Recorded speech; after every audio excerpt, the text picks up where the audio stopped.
এই আকমাল, এই আকমাল, বাড়ি থেকে বাইরে এসে রে? এ কোটে রে আকমাল? কোনটে গেলু রে আকমাল? তাড়াতাড়ি বাইরে এসে কেন? বিয়ান বেলা মুই তোর বাড়ির সামনে আসি ডাকাডাকি করবেন নাকছো, আর তোর কোনো খবরে নাই। কায় তোরা ভাই, তোরা কায় তোরা?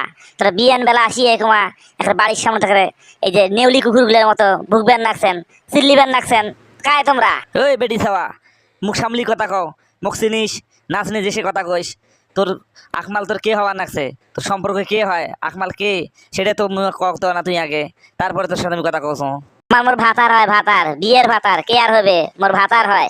তা তোমার বিয়ে বিয়ান বেলা আসি কি গালি গালাজ করবেন নাকছেন? কি এমন অপরাধ করছে তার যে গালি গালাজ করবেন নাকছেন? আগে মুই শুনছিনু চোরের মায়ের ডাঙ্গর গলা, তাই এখন তো দেখুন তার উল্টে হয়ে গেছে। এখন দেখুন চোরের মাগির ডাঙ্গর গলা। এখন চোরের মাগির কথা শুনে তো মনে হচ্ছে এটা তো চোরের বউ নয়, আকমাল চোরের বউ নয়, এটা দেখছো জজ রেজিস্ট্রারের বউ। সেই রকম কথাবার্তা কবার নাকছে। তোর আকমাল তোর একটা ঘটনা ঘটে ফেলাইছে, ইউনিয়ন পরিষদের ঘটনা ঘটে ফেলাইছে। অখ নিয়ে আয় তাড়াতাড়ি, নিয়ে যাও। মোর ভাতার এখন সপ্তাহ হয় ঢাকা চলে গেছে, আর তোমরা আসি সেই আকমালের নামে দোষ দুর্নাম দিবেন নাকছেন। সকমাল কি করছে? ইউনিয়ন পরিষদ কি করছে? ওই যে এক সপ্তাহ আগে ঢাকাত গেল, আর তোমরা এলানি কিসের বিচার ধরে আসছেন? ভালোই তো নাটক শুরু করবেন নাকছেন, ভালোই নাটক শুরু করছেন। সিনেমার ডায়লগ শুরু করে দিয়েছেন একেবারে। কালকে রাইতো তো ওই আকমাল, ফকর আলী আর বদিয়েল মিলি চাউলের বস্তা চুরি করছে। ইউনিয়ন পরিষদের চাউলের বস্তা চুরি করছে, যে চাউলের বস্তা চরের গরিব লোকগুলোকে দেওয়ার কথা আছিল, 7 থেকে 10টা চাউলের বস্তা উদেও। আর তুই কবার নাকছিস ঢাকাত গেছে। ভালোই তো নাটক শুরু করছিস। তোমরা তো ভালোই সুবি পাইছেন। ফকর আলী, বদিয়েল, আকমাল রাজা এক সপ্তাহ আগে ঢাকাত গেছে ভাড়ার কামত, আর তোমরা ওনাকে চোর বানাইছেন। মানে নরম জায়গা পাইলে সবাই একের ঠাসি ধরে, তাই না? আর আমরা কেমনে চুরি করলো তোমার চাউল? ভালোই তো নাটক সাতবার ভাবছিস না, বেড়ি ছাওয়া। তুই তো খুব সুবিধার নয়। আমরা পলে যাওয়ার অভিনয় করি, ওরা চাউল চুরি করে মফিজ চকিদার। মস্ত করে ফাঁকি দেওয়া তো সহজ নয়, আমাকে খুঁজি বার করিম। তাড়াতাড়ি কও, ভালো করে সংবাদটা দে, না হইলে মেম্বার চেয়ারম্যান যখন পাছা লাল করে দেবে তখন বুঝার পাবো। সাথে সাথে তোরও পাছা লাল করে দেবে কিন্তু। চকিদার চকিদারের মতো থাকবো। তুই কেমন কথাবার্তা আমার উল্টা পাল্টা কথাবার্তা কইস?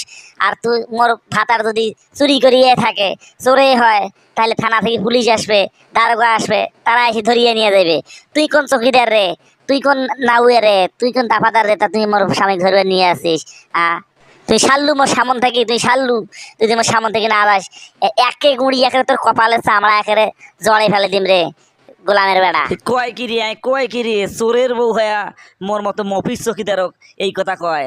আর তোর তো মেম্বার চেয়ারম্যান শুনলে তোর তো পাছা ফাড়ে দিবে রে। শালী মন্দির বেড়ি তোর তো পাছা ফাড়ে দিবে, খালি যায় কৌখান চেয়ারম্যান। তারপর দেখিস তোর পাছা থাকে কিনা। মই কায় কার পাছা লাল করে রে? মফিজ চকিদার, তুই চকিদার চকিদারের মতো থাক। কায় কার পাছা লাল করে আমি তাকে দেখিম। মুইও কম ন, মুইও হইনো কচু চকিদারের, মুইও হইনো কচু ডাকাইতের বেডি। মোর সামনে আইসে এত সহজ নয়। আসফের কইস কোন কোন চেয়ারম্যান আছে, কোন মেম্বার আছে, তাকে আসফের কইস। বউ হও আর কচু ডাকাতের বেডি হও, আর তুমি যারে গুন্ডারে বেডি হও, তা সেটা আমার দেখার বিষয় নাই। এই আকমাল, বদিয়েল, ফকরালি করে আছে, মোক সেই সংবাদটা দে। আর কোনো কিছু করার দরকার নাই তোর। থেকে যাবো, তোর এই এক গুণিতের কপালের চামড়া একটা করে দিন। তোমরা গেলে এই ওরা তোকে এক কথায় তো কোন যে ওরা ঢাকা চলে গেছে, আর তোমরা গেলে হয় তুই চাউলে তুই চুরি করছিস, মেম্বার চেয়ারম্যানে চুরি করছেন। করিয়ে গেলে তোমরা এখন আমার এই গরিব মানুষের চোর সাব্যস্ত করবে নাকছেন। এগুলোও কিন্তু প্রমাণ মোর কাছে আছে। হ্যাঁ, শালী মন্দির বেডি এই মফিজ চকিদারও গায়ে এলো চোর কবার নাকছে, আর নিজে চোরের বউ হয়া মেম্বার চেয়ারম্যান এই মফিজ চকিদার চোর সাজবার নাকছে। তুই তো শালী মন্দির বেডি, তোর অবস্থা তো খারাপ হবে রে শালী মন্দির বেডি।